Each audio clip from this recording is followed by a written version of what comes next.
បើមនុស្សវិញគេថាស្គាល់រូបតែមិនស្គាល់ចិត្តតែចំពោះខ្ញុំវិញផ្កានេះស្គាល់ទាំងរូបចេះទាំងធ្វើឲ្យប៉ុន្តែអត់ដឹងថាឈ្មោះអីទេអញ្ចឹងបើមានអ្នកដឹងកុំភ្លេចជួយខមមិនប្រាប់ខ្ញុំម្នាក់មួយផងឥឡូវរឿងឈ្មោះយើងទុកមកកដប់សិនមកមើលពីរបៀបនៃការធ្វើផ្កានេះជាមួយខ្ញុំទាំងអស់គ្នាជំហានដំបូងយើងត្រូវការกระดาษ plissé ប្រភេទលេខ1ព្រោះថាវាយឺតល្អហើយវាក្រាស់ល្អទៀតហើយយើងតែងវាឲ្យយឺតឲ្យយាអស់អញ្ចឹងមកហើយយើងបត់វាជាពីរបន្ទាប់មកយើងកាត់វាជាចំណិតតូចៗអញ្ចឹងហើយការកាត់នេះក៏យើងមិនមែនចេះតែកាត់ដែរណាបងយើងត្រូវមានຂະຫນាតអីត្រឹមត្រូវគឺកាត់ខ្ទង់កន្លះសង់ទីម៉ែត្រអីហ្នឹងបន្ទាប់មកយើងកាត់អាចុងกระดาษហ្នឹងឲ្យវារាងស្រួយៗចឹងមកប៉ុន្តែបងព្យាយាមកាត់ធ្វើមិនឲ្យវាចេញរាងខ្លំចឹងហ្នឹងតិចទៅព្រោះថាខ្ញុំកាត់នេះវានៅចេញរាងជ្រុងឡើយទេហើយបន្ទាប់មកទៀតយើងយកអីក៏បានដែរយកមកពុតกระดาษហ្នឹងឲ្យវារាងកោងចឹងតិចមកព្រោះថាกระดาษនេះយើងនឹងអាចពុតអញ្ចឹងបានទៀតការនេះគឺយើងប្រើกระดาษពីរពណ៌អញ្ចឹងទាំងຂະຫນាតទាំងចំនួនអីក៏ខុសគ្នាដែរហើយខ្ញុំបានដាក់នៅក្នុងវីដេអូនេះអស់ហើយអញ្ចឹងបងអាចមើលតាមហ្នឹងទៅឥឡូវបន្ទាប់ពីធ្វើស្រទាប់ផ្កាហើយយើងចូលមកដល់ធ្វើបដូលផ្កាម្ដងចំពោះបដូលផ្កាបើយើងមានដុំស្នោ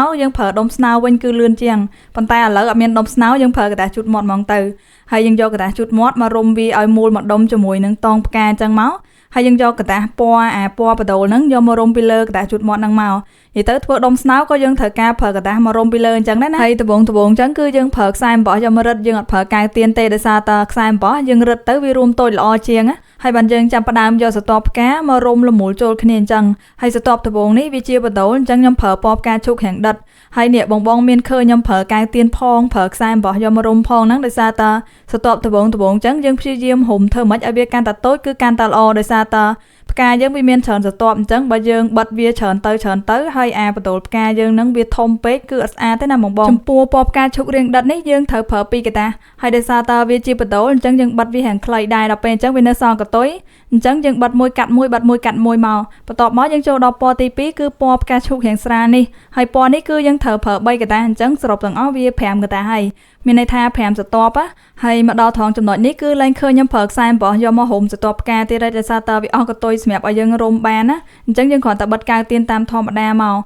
បន្ទាប់ពីបិទស្រទាប់ផ្កាហើយស្រទាប់នេះគឺយើងគ្រាន់តែចាប់ញែកវាឲ្យរាងហិចចេញខាងតិចមកគឺស្អាតហើយបងតែប៉ុណ្្នឹងគឺចេញរាងផ្កាចប់ពីហ្នឹងយើងមកធ្វើសណ្ដងផ្កាម្ដងហើយមានអ្នកអត់ស្គាល់សណ្ដងផ្កាអត់គឺកន្លែងកលាក់តងផ្កានៅខាងក្រោមផ្កានឹងឯងហើយយើងកាត់กระดาษពណ៌បៃតងហ្នឹងចេញជាថ្មិញអាណាឲ្យញឹកអញ្ចឹងមកប៉ុន្តែខាងក្រោមនេះបាច់កាត់ក៏បានដែរខ្ញុំកាត់ដោយសារតើកុំឲ្យវាតឹងกระดาษទេអញ្ចឹងណាហើយកระดาษនេះយើងកាត់វាឲ្យរាងវែងតិចមកដើម្បីពេលដែលយើងបិទទៅឲ្យវាសល់មកក្រោមហ្នឹងខ្ទង់2សង់ទីម៉ែត្រអីមកដោយសារតើយើងធ្វើអញ្ចឹងពេលដែលយើងដាក់តងទៅឲ្យវាស៊ីគ្នាជាមួយតងមានន័យថាវាអត់ធំអត់តូចខុសគ្នាពីតងអញ្ចឹងណាហើយតងហ្នឹងក៏អញ្ចឹងដែរបងឃើញខ្ញុំប្រើតយោយកមកសោកពីក្រៅមួយជាន់ទៀតដោយសារតើបើយើងដាក់តងផ្កាហ្នឹងហ្មងគឺវាអត់សមទេដោយសារតើវាតូចពេកអញ្ចឹងបងអាចសាកធ្វើតាមខ្ញុំបានឥឡូវយើងទុកវាម្ដុំសិនទៅយកមកធ្វើស្លឹកហើយស្លឹកនេះយើងត្រូវកាត់ប្រឆិតអញ្ចឹងបន្ទាប់មកយើងយកលួសតសៃយ៉ាងតូចតិចមកយកមកបិទចំកណ្ដាលនេះធ្វើជាទនងស្លឹកហើយស្លឹកនេះគឺរូបរាងដូចទៅនឹងផ្កាស្បៃរឿងខ្មែរយើងអញ្ចឹងបងអញ្ចឹងចំពោះការកាត់អីគឺវារាងពិបាករាងយូរតិចហើយដោយសារតើយើងនៅព្យាយាមឆាប់វាបន្តិចឲ្យដូចទៅនឹងស្លឹកផ្កាស្បៃរឿងអញ្ចឹងធ្វើផ្កានេះមួយគឺត្រូវក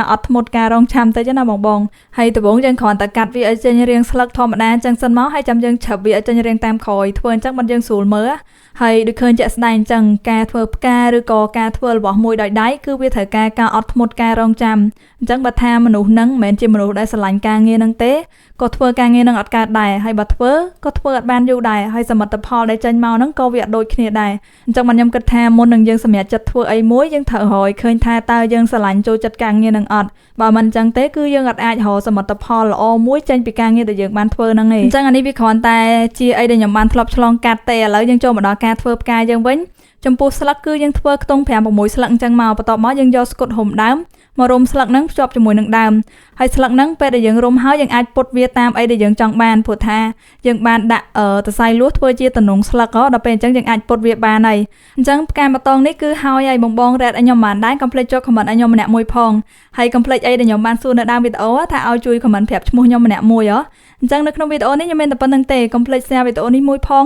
ហើយយើងចាំជួបគ្នានៅវីដេអូក្រោយទៀតបាយ